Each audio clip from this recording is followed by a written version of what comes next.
Apple Podcast title, The Deep Dive, unpacking the NHL history, rules, and the quest for the cup. Apple Podcast description. Join us for a fascinating deep dive into the National Hockey League. We unpack the boardroom drama of the league's 1917 founding, the strategic monopolization of the iconic Stanley Cup, and how the bitter rivalries of the original six laid the groundwork for a 32-team global powerhouse. Discover the intricate geometry of ice hockey rules, the brutal business behind the 2004 canceled season, and how the sport is fundamentally restructuring gameplay to tackle modern player safety. Perfect for lifelong hockey fans looking for deeper context and curious learners diving into sports history. SEO. Keywords: National Hockey League, NHL history, Stanley Cup playoffs, ice hockey rules, original six, hockey business, sports history. Welcome to the deep dive. Today we have a really incredible mission. Yeah, we really do. Glad to be here for it. So we are pulling from this massive, completely encyclopedic breakdown of the National Hockey League, the NHL. And the goal for you today, listening to this, is to see how this fiercely regional cold weather game evolved. You know, how it turned into this multi-billion-dollar international spectacle. It's quite the journey. It is. And if you already follow the sport, you probably know the daily grind, right? The standings, the stats, who won last night. Sure, the box scores. Exactly. Yeah. But our mission today is to completely bypass those daily box scores. Yeah. We want to look at the underlying architecture of the league itself. Which is where the really fascinating stuff is hidden. Yes.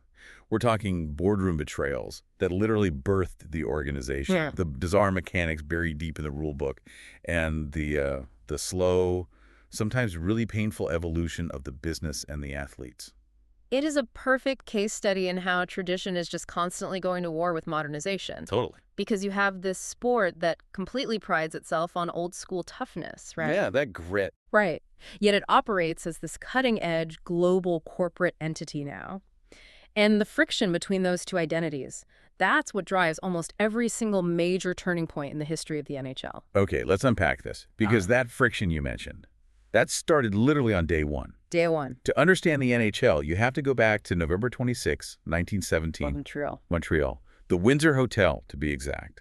The owners of the NHA, the National Hockey Association, are having a meeting, and they have a massive, massive problem. A guy named Eddie Livingstone. Yes, Eddie Livingstone. He owned the Toronto Blue Shirts.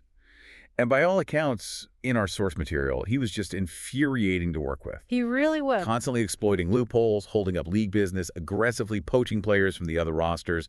The rest of the owners were entirely fed up. But the structural issue they faced was that the NHA's constitution did not contain a mechanism to simply vote an owner off the island. Right, they couldn't just fire him. Exactly. They were legally bound to Livingstone. So rather than fighting this protracted legal battle within their own organization, they opted for the nuclear option. Which is just hilarious. They voted to suspend the NHA entirely. They just walked out. They walked out, effectively leaving Livingstone holding the keys to an empty building, and they immediately formed the National Hockey League. Just down the hall, basically. Pretty much. It is this wildly dramatic, spiteful maneuver.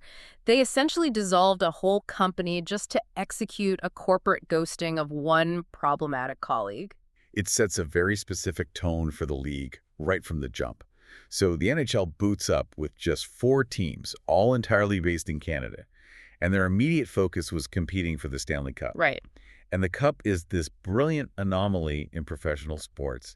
It actually predates the NHL itself. Yeah, which a lot of people don't realize. It was originally an inter-league challenge trophy, meaning different leagues from all over would send their champions to battle for it. What's fascinating here is that this presented an incredible opportunity for the newly formed NHL. How so?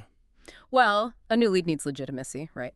And there was no prize more prestigious than the Stanley Cup. Sure. So by 1926, which is just 9 years after that Windsor Hotel meeting, the NHL had aggressively outmaneuvered or bought out rival leagues. Like the Western Canada Hockey League. Exactly.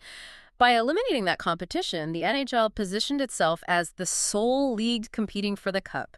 They essentially executed a hostile takeover of the trophy. Cementing a total monopoly over top-tier professional hockey. Precisely. And what I love is that unlike the Lombardi Trophy in football or the NBA Finals Trophy, where they manufacture a fresh replica every single year. Right, handing out a new one. Yeah, the NHL adopted the tradition of using the exact same physical Stanley Cup. The winning players, the coaches, the executives, They get their names engraved directly onto the silver barrel. It transforms the trophy into a living historical document. It really does. So once that monopoly was secured, the league settled into this era of deep consolidation, widely known as the original Six era. Right, from 1942 to 1967, the NHL operated with just those 6 franchises: Boston, Chicago, Detroit, Montreal, New York, and Toronto. And that 25-year stretch is really where the foundational mythology of the sport is built. Oh, absolutely. I mean, for you listening, just imagine playing the exact same 5 teams dozens of times a year for a quarter of a century. The bad blood becomes generational at that point. Exactly. You aren't just playing a rival. You are playing a team that injured your captain 3 nights ago, and you have to play them again next Tuesday. The grudges were literally institutionalized. And out of that intense pressure cooker, the Montreal Canadiens really emerged as the defining dynasty. They were unstoppable. They have 25 titles overall, but the stretch from 1956 to 1960 is the true outlier. 5 consecutive Stanley Cup wins. In a league where you are facing the exact same elite competition night after night, maintaining that level of dominance requires just an unparalleled concentration of talent and, honestly, organizational ruthlessness. But eventually, even the fiercest rivalries get stale. Yeah. And external pressures force your hand. By 1967, the original 6 era had to end. Because of the World Hockey Association. Right, the WHA. They were popping up, aggressively trying to poach NHL talent and breaking into untapped markets. So the NHL responded by doubling in size. From 6 to 12 teams. Yeah, making this massive push into the United States to secure television markets and arena leases before the WHA could get a foothold. And that expansion marked the major shift from a regional, gate-driven business to a modern entertainment product. Totally. And that transformation went into hyperdrive just a few years later with the arrival of Wayne Gretzky. Oh man, Gretzky. The statistical gap between him and the rest of the league during the 1980s is just difficult to overstate. It really is. The numbers legitimately look like typographical errors. Yeah. Scoring 92 goals in the 1981-82 season. It's unbelievable. Hitting 215 points in a single campaign. He completely shattered the perceived ceiling of offensive production. He changed the math of the game. He did. But beyond the stats, his 1988 trade from the Edmonton Oilers to the Los Angeles Kings is really the inflection point for the modern NHL. Yeah. It proved the game could thrive outside of traditional cold-weather strongholds. It was a cultural earthquake. It validated the league's push into the Sun Belt. Yeah. That trade laid the groundwork for the 32-team continental footprint we see today. Opening the door for all the recent expansions. Exactly. The Vegas Golden Knights in 2017, the Seattle Kraken in 2021, and the rapid relocation of the Arizona Coyotes assets to form the Utah Mammoth in 2024. The business of hockey scaled exponentially in Gretzky's wake. And the valuations back that up. When you look at the 2025 Forbes data, the Toronto Maple Leafs are sitting at a $4.4 billion valuation. Massive. But that scaling hasn't come without severe growing pains. The NHL's labor history is remarkably turbulent. They've had 4 separate work stoppages since 1992. And the defining crisis there was the 2004-2005 lockout. Right. The fundamental conflict was over what they called cost certainty. The owners argued that without a hard salary cap, wealthy market teams would simply spend smaller markets into oblivion. Ruining the competitive balance of the league. Exactly. But the players' union viewed a hard cap as an artificial ceiling on their earning power, a mechanism designed purely to suppress wages in a booming industry. And that standoff was so deeply entrenched that the NHL became the first professional sports league in North America to cancel an entire season over a labor dispute. 310 days of silence. 310 days. No games, no revenues, no Stanley Cup awarded. If we connect this to the bigger picture, it is a stunning example of a multi-billion-dollar enterprise willing to bring down its own product in the short term just to fundamentally restructure its economic future. Yeah, they were willing to lose everything for a year to get that cap. And it forced a massive reset in how teams built their rosters. But while the front offices were fighting over financial architecture, the actual DNA of the players on the ice was going through its own radical transformation. This is one of my favorite parts of the research. In the 1970s, the player base was staggeringly homogenous. Yeah. Like over 95% Canadian. Right. But today, it is a globally sourced league. We are looking at a makeup of roughly 41% Canadian and 30% American, with the remaining third heavily driven by European talent. primarily from Sweden, Russia, and Finland. And that really accelerated with the fall of the Soviet bloc in the late 80s and early 90s. It opened up a massive pipeline of international talent. Which didn't just change the passports in the locker room. No, it fundamentally changed the tactical approach to the game. European development systems prioritized high-speed puck possession and lateral movement. The skill game. Right, which slowly began to dismantle the purely linear, hyper-physical style that had dominated North American hockey for decades. It is a profound shift. But we also have to look at the pioneers who forced the door open long before that international pipeline existed. Absolutely. Back in 1926, Taffy Abel broke the league's color barrier. He was an indigenous player who actually had to smuggle his heritage past early 20th century prejudices just to stay on the ice. Incredible courage. Then in 1948, Larry Kwong broke another barrier as the first Asian player to take an NHL shift. And in 1958, Willie O'Ree became the league's first black player. And he incredibly did so while secretly being blind in his right eye. Which is just staggering to think about at that level of play. Yeah. We also see a very hard-fought progression for women within this fiercely insular ecosystem. Marguerite Norris. Yes, Marguerite Norris. She took over the presidency of the Detroit Red Wings in the 1950s, successfully navigating a deeply patriarchal boardroom to become the first female executive to have her name engraved on the cup. And the physical barriers on the ice were challenged too. You had Manon Rhéaume stepping into the crease for the Tampa Bay Lightning in a 1992 preseason game, facing down slap shots from fully grown professional men. It was a massive cultural moment. For sure. And the coaching ranks finally saw a breakthrough in 2016 when the Arizona Coyotes hired Dawn Braid as a full-time skating coach. The institution has been forced, decade by decade, to expand its definition of who belongs in the sport. And as the demographics of the athletes evolved, the league has had to continuously reevaluate the actual physical environment those athletes operate in. The rink itself. Right. The mechanics of the rink dictate so much of the action. The geometry of an NHL rink is notoriously unforgiving. Very tight quarters. It's 200 feet long by 85 feet wide. That is significantly narrower than the international rinks used in the Olympics. Which creates a pinball effect. Exactly. There is less open ice to escape pressure, which forces quicker decision-making and drastically increases the frequency of physical collisions. But the league isn't afraid to literally repaint the ice to solve a problem. The Martin Brodeur rule. I was geeking out over this. It is the perfect case study. It really is. Brodeur was this generational goaltender for the New Jersey Devils. Yeah. And his puck handling skills were so elite that he operated almost like a third defenseman. Right. So when opposing teams tried to dump the puck into the offensive zone to establish pressure, Brodeur would just casually skate out, intercept the puck behind his net, and launch a breakout pass all the way up the ice. He was single-handedly suffocating offensive strategies across the entire league. So the NHL realized that one player's specific skill set was suppressing scoring. And instead of just letting it happen, they changed the environment. They instituted a rule painting a trapezoid behind the net. Literally repainting the ice. Literally, if a goalie plays the puck below the goal line, but outside of that designated trapezoidal zone, they are handed a 2-minute penalty. They neutralized his advantage entirely through geometry. It is wild that they physically restricted the playing surface rather than just asking teams to figure out a better strategy. But that willingness to tinker with the formula extends to how they handle tied games, too. Oh, the overtime rules.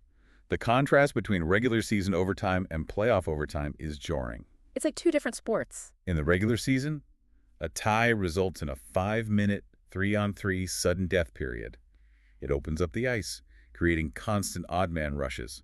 And if no one scores, it goes to a shootout. Because it's designed for maximum entertainment and a guaranteed conclusion so everyone can go home. Right. But the playoffs, they abandon that completely. The shootout is discarded.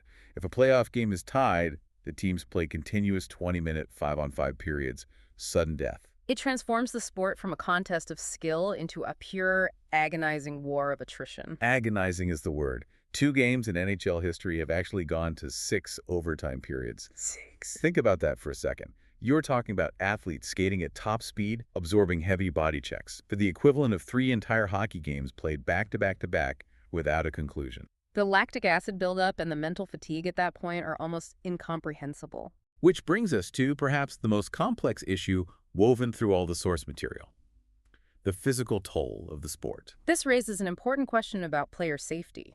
How a league built entirely on high-speed, violent collisions adapts to modern medical science is the defining challenge of the current era. For sure. The NHL has a highly unique relationship with physical confrontation, Fighting being the most obvious example, it is codified directly into the rulebook. which is so rare. In international play, dropping the gloves results in an immediate ejection.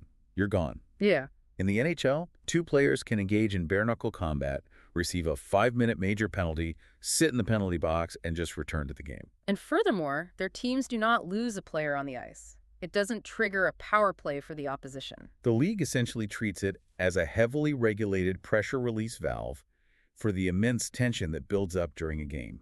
But while fighting draws the most public scrutiny, the far more insidious threat to player safety has been high-speed impacts and the resulting concussion crisis. The brain injuries. Yes. The evolution of sports science regarding traumatic brain injuries forced a massive reckoning within the league. You had elite, generational talents like Sidney Crosby sidelined for 10.5 months dealing with severe, lingering concussion symptoms. That was a huge wake-up call. It wasn't just fourth-line enforcers getting hurt anymore. The most marketable assets in the sport were having their careers derailed. And the reckoning moved from the medical tent straight to the legal system.